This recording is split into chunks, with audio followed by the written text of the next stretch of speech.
جو مسلمان کو ممتاز کر دیتی ہے سب مذاہب سے، سب عقائد سے ممتاز کر دیتی ہے۔ نقطہ ارتکاز اگر مسلمانوں کو اکٹھا کرنے کا ہم نے تلاش کرنا ہے تو عقیدہ مقام مصطفیٰ پہ اکٹھا ہونا ہوگا، عظمت شان مصطفیٰ پر اکٹھا ہونا ہوگا۔ نہ توحید مسلمانوں کو امتیاز دیتی ہے، نہ عقیدہ آخرت دیتا ہے، نہ رسالت عمومی کا تصور دیتا ہے، فقط عظمت و شان مصطفیٰ۔ یہ امتیاز اسلام، یہ امتیاز اسلام ہے۔ وہ نہیں مانتے، سب چیزیں ان میں تھیں۔ آپ قرآن مجید سورہ بقرہ کو پڑھیے، آل عمران کو پڑھیے، آیات قرآن مجید کی، قرآن تعریفیں کرتا ہے ان کی، کہتا ہے کہ آنا راتوں کو قیام کرتے ہیں اہل کتاب۔ قرآن نے کہا سب اہل کتاب ایک جیسے نہیں ہوتے بھائی، قرآن نے کہا سب کو برا نہ کہو، یہ قرآن اللہ فرما رہا ہے، سارے ایک جیسے، بڑے بڑے ایماندار بھی ہیں، یہ قرآن کہہ رہا ہے۔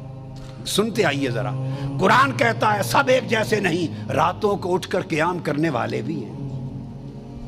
قرآن کہہ رہا ہے یہود و نصارہ کا، سب ایک جیسے نہیں، سجدہ ریز ہو کر میری آیتیں تلاوت کرنے والے بھی ہیں، سب ایک جیسے نہیں۔ 7ویں پارے کی پہلی آیت، جب حق کی بات سنتے ہیں تو آنکھیں برسنے لگ جاتی ہیں، آنکھیں ڈبڈباتی ہیں، رونے والے بھی ہیں، تقوی اختیار کرنے والے بھی ہیں۔ یہ ساری تعریفیں ہوتی گئیں، مشرک نکل گئے تھے، جو برے تھے ان کو نکال دیا، کچرا نکال دیا۔ آپ بات کو سمجھ گئے نا؟ مگر کہا کہ کچھ ایسے بھی ہیں جو صحیح عقیدے پر آ رہے ہیں، راتوں کا قیام کرتے، آیتوں کی تلاوت کرتے، میری معرفت کی بات سنتے تو ان کی آنکھیں رم جم روتی۔ ایسے بھی ہیں، یہ سب تعریفیں ہوتی چلی آ رہی تھی۔ یک لخت تاجدار کائنات کی بعثت ہو گئی۔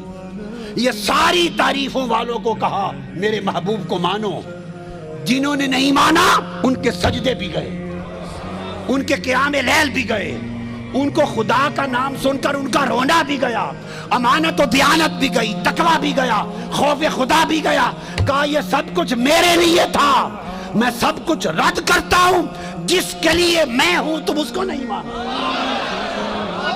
میرے محبوب کو نہیں مانو۔